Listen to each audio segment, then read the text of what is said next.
बिल्कुल ठीक है। अच्छा, दो आखिरी सवाल मुझे आपसे पूछने, एक तो ये है कि नवाज शरीफ साहब की सियासत बाकी है क्या पाकिस्तान में? दूसरे हल्के तो बड़ा कहते हैं कि नवाज शरीफ साहब की सियासत खत्म हो गई है। आप बड़े पुराने पॉलिटिकल वर्कर हैं, आप बताएं।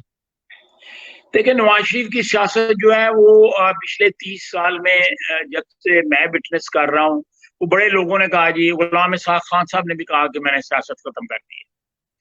बल्कि अल्लाह ताला के पास चले गए हुए हैं, मैं लंबी बात नहीं करूंगा। मियां नवाज शरीफ फिर वजीर आजम बन गया। उसके बाद मुशर्रफ ने कहा जी कि वो तो वापस नहीं उसने आना, मैंने उनको खत्म कर दिया। इतना तकब्बर उसकी आवाज में होता था, इतना तकब्बर उसके लहजे में होता था कि वो शेर है ना कि ये कौन बोल रहा था खुदा के लहजे में, ये वक्त किसी रौनक पे खाक डाल गया। तो उसके बाद फिर मियां नवाज शरीफ आ गया। तो अब ये फिर कहते हैं कि मियां मियां नवाज शरीफ की सियासत खत्म नहीं हो सकती। It is not possible. उसने जितनी सियासत से ज्यादा जो है इस मुल्क की तरक्की में जितनी इन्वेस्टमेंट कर उस सियासत को एक उसने मीडियम बनाया, सियासत को एक हवाला बनाया इस मुल्क की तरक्की का। और उसने सियासत को जो है वो कुछ जिसको कहते हैं नस्फुलैन नहीं बनाया।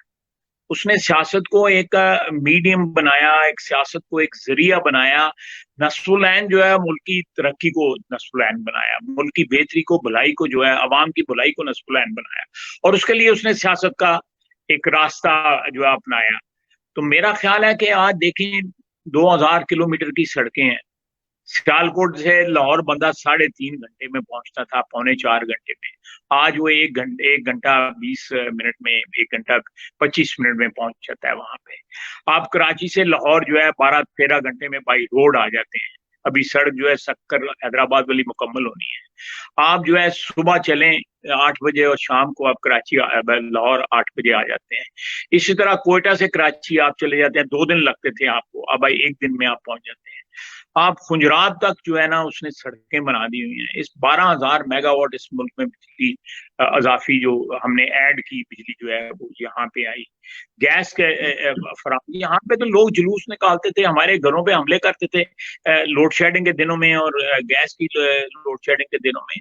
उसने तो लोग भूल गए हैं कि यहाँ पे 22-22 घंटे बिजली नहीं आती थी या 20-20 घंटे बिजली नहीं आती थी। और सर्दियों में लोग अपनी गलियों में बैठ के जो है वो हाथ वाला पंखा जो है जल के जो है बैठे रहते थे। तो ये उसने उसने इस मुल्क को जिस तरह टर्न अराउंड किया है, इकोनॉमिकली टर्न अराउंड किया है, ये तो अब ये कोरोना और इससे पहले सियासी कोरोना जो टकर गया हमें, तो ये उसने तो मुल्क का सारा बेड़ा गर्क कर दिया है और सारा तरक्की का सफर जो है उसको रिवर्स कर दिया है।